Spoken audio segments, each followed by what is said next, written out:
Un po' alla volta, andando avanti in questo libro, si scopre, insomma, qual è la verità. Io non ve la dico, ma insomma non è facile, non è difficile intuirla.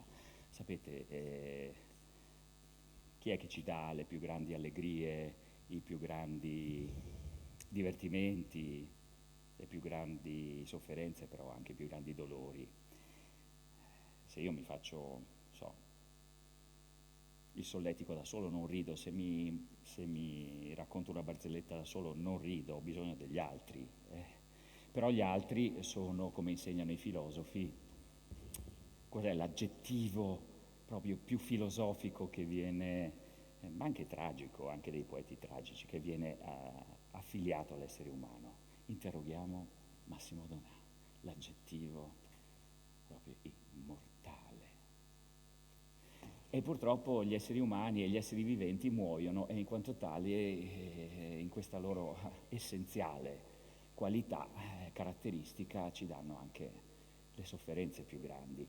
Per non avere queste sofferenze, Fata, nonna Renata, si è edificata una città senza esseri viventi, quindi senza essere mortali, dove non si soffre perché le cose non muoiono e ti vogliono bene. E però è da sola e gli abitanti tornano, cannoneggiano la città, la bombardano per riavere Solinga, per ritornare ad abitare.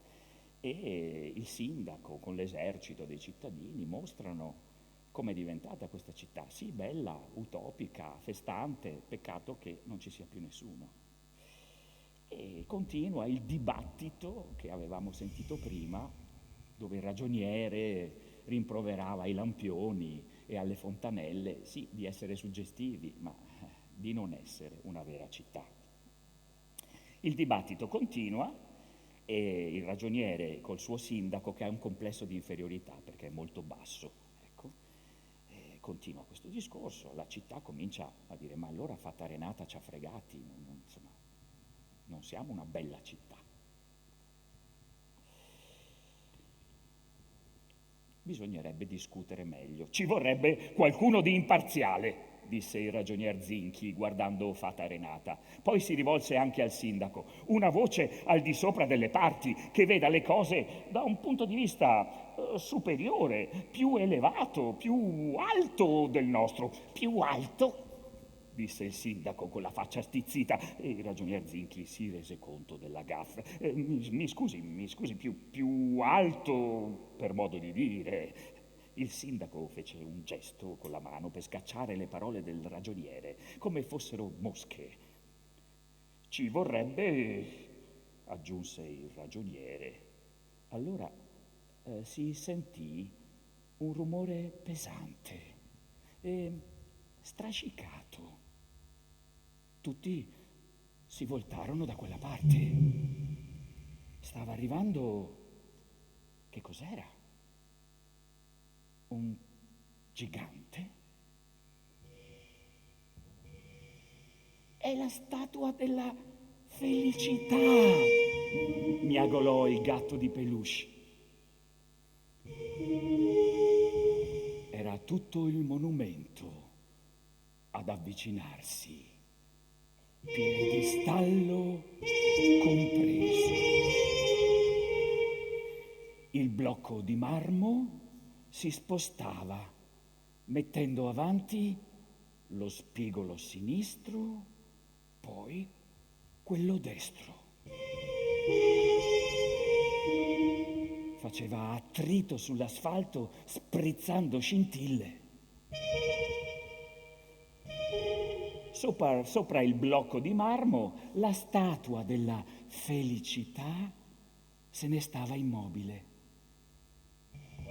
con il suo sorriso un po' sciocco, lasciando al piedistallo la fatica di muoversi. Ma dopo qualche metro, come se si fosse scocciata di procedere in quel modo, la statua si accucciò, si sedette sul piedistallo, allungò la sua bella gamba di morbida pietra oltre l'orlo verso terra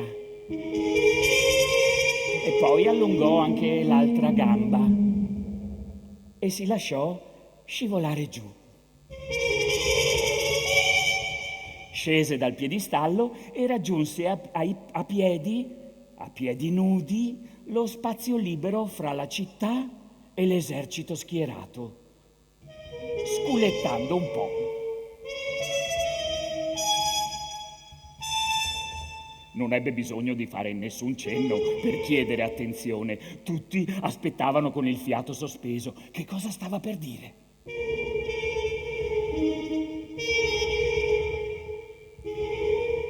La felicità mosse un braccio. Poi l'altro.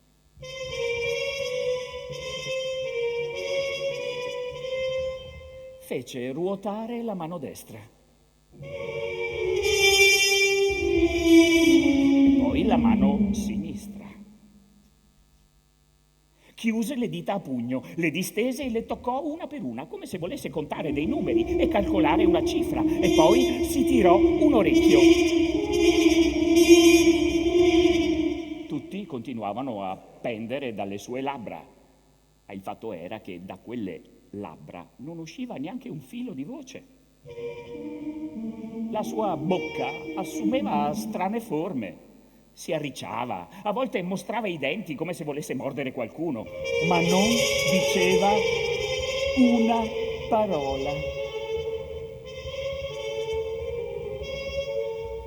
E intanto anche il resto del suo viso non stava fermo, faceva delle smorfie, serie, buffe, contrariate, convinte.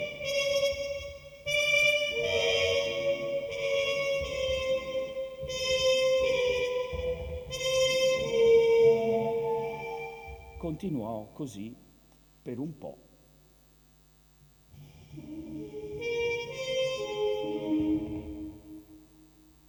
La felicità finì il suo discorso silenzioso, battendo forte le mani e si guardò intorno con un sorriso soddisfatto.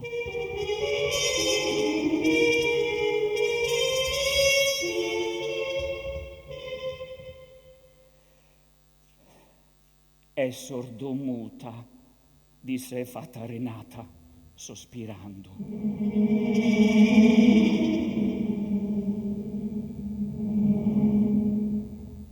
E non si capisce mai quello che dice, commentò il sindaco.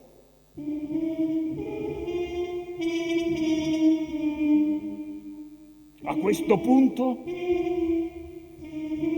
disse sconsolato,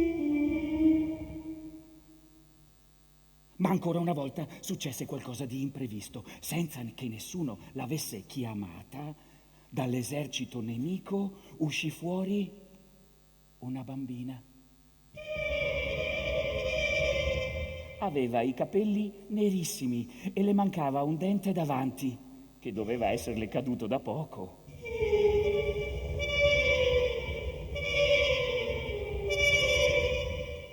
Camminò fino alla motocicletta, guardò dal basso in alto Fata Renata